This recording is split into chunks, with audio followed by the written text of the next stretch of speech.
Answer. And the first question is in the name of the Honourable David Cunliffe.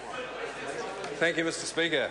Mr Speaker, to the Prime Minister, does he stand by his statement that, quote, "There are more children in poverty than at some point in the past"? And if so, does he remain concerned about child poverty levels in New Zealand?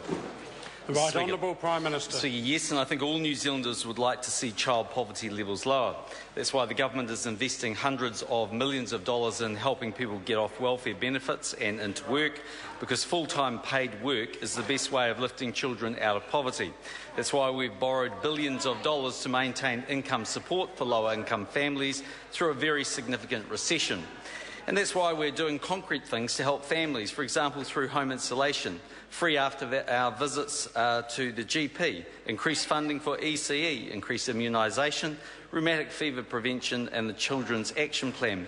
This contrasts with the idea that you can simply legislate to stop child poverty, which is the Greens' policy, or give well-off families $60 a week, which is Labour's policy. Mr Speaker. Supplementary question, the Honourable David Cunliffe. To the Prime Minister, given all of the above, does he agree with the Salvation Army, who today said, and I quote, "Little has been achieved in reducing the rates or incidence of child poverty, and our housing situation appears to have got worse? If so, why?" Right Honourable Prime Minister. Mr Speaker, no, and just to quote from the report under child poverty, the very first thing it says is that child poverty rates may be easing. The second thing it says is under the housing area that a number of the indicators are improving. The third thing is this is the government that's actually insulated 320,000 homes in New Zealand. This is also the government that I might add that has put in $1.8 billion when it comes to income-related rents and accommodation supplements. And by the way, Mr Speaker, that very report that the member is talking about was actually in the New Zealand Herald today. I myself looked at it, and there it was, under the headline, "Good News on the State of Our Nation." Order. Supplementary question. Honourable David Cunliffe. Mr Speaker, what grade is the Prime Minister used to receiving if he takes the D he got from Salvation Army for child poverty to be good news? Or was he talking about the D he got for housing availability, the C+ he got for affordability, or the C- he got for housing-related debt? Right Honourable Prime Minister. Well, Mr Speaker, the first thing is, if we look at the report, it has 22 indicators. 11 of those indicators have actually improved, and 4 have been reasonably flat. 7, in the view of the Salvation Army, have got worse. The government's actually very confident in its record that it is doing a great deal. Of course, there's always more that can be done. Mr Speaker. Supplementary question, the Honourable David Cunliffe. Does he agree with the Salvation Army, which today said the Sky City Convention Centre deal has blatantly traded off social harm for economic development, and if not, why on earth not?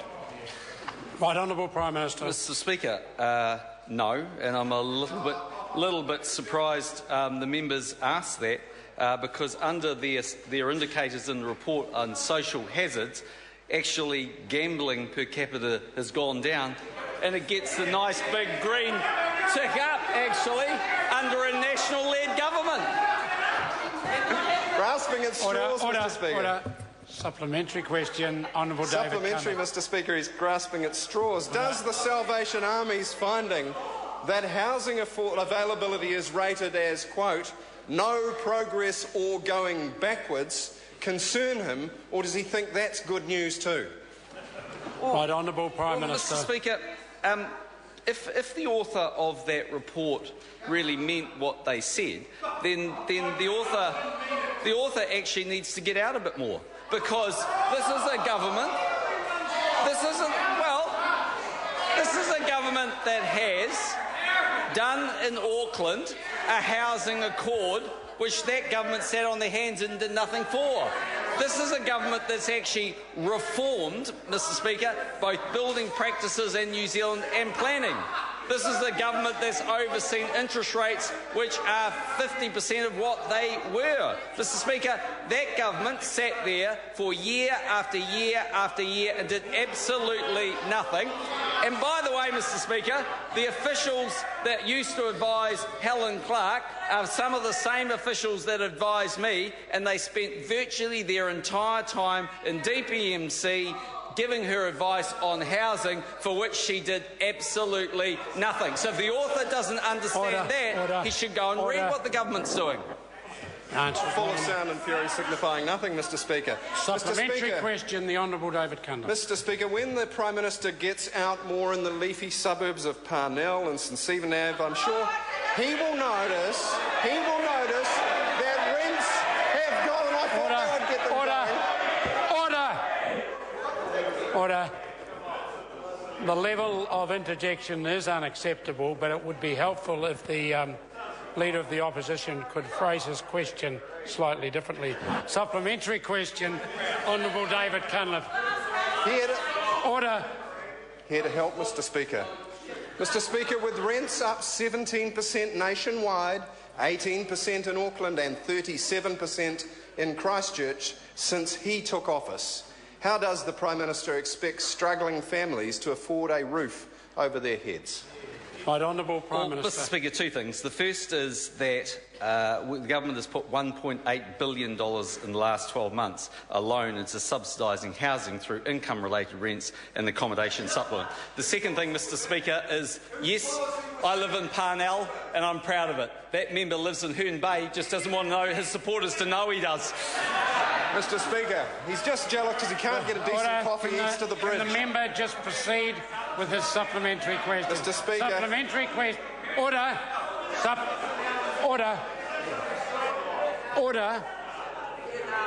Order. Supplementary question, Honourable David Cunliffe. I think it's the commute to Helensville that's getting him down, Mr. Speaker. And that is not helpful. Would the member just ask his supplementary question? Perhaps, sir, he just takes the helicopter Order. view. Mr. Speaker, in all seriousness, how does the Prime Minister, with all his worldly experience, expect young families to buy their own home when his government is requiring a minimum 20% deposit that QV data shows reduced the number of first home buyers to its lowest level in 3 years? Its lowest level in 3 years. Mr. Speaker, firstly, the biggest determining factor for people about buying a house is paying the interest rates on their mortgage. They're at a 50-year low, and half the rate they were under a Labor government. Labor, I might add, forced those interest rates up. Let's be honest, their program of mismanaging the economy drove interest rates up and drove people out of their homes. That's the first thing, Mr. Speaker. The second thing is to actually get into a home, people actually have to be able to pay the mortgage by having a job. Mr. Speaker, 1,500 people a week under this government are going off welfare into work. The Greens and Labor are opposed to jobs and growth. That is the truth.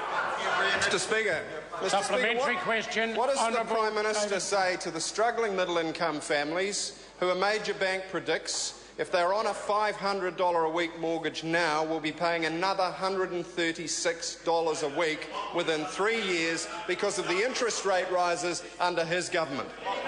Right, Honourable Prime Minister. Mr. Speaker, I'd say this. I say, firstly, they will be grateful that Labor isn't in power because it would have been $1,000 a week. Well, that's what it was. The exact numbers would have been $1,000 a week. And, Mr. Speaker, it's as simple as this. This is an opposition that will spend as much money, not their money, by the way, other people's money, to try and get into office. There's only one impact of that. Interest rates will go up faster if Labor get into office. I say to that family, do what you've always done. Stick with National and you'll be doing the right thing. Question number 2, Jamie Lee.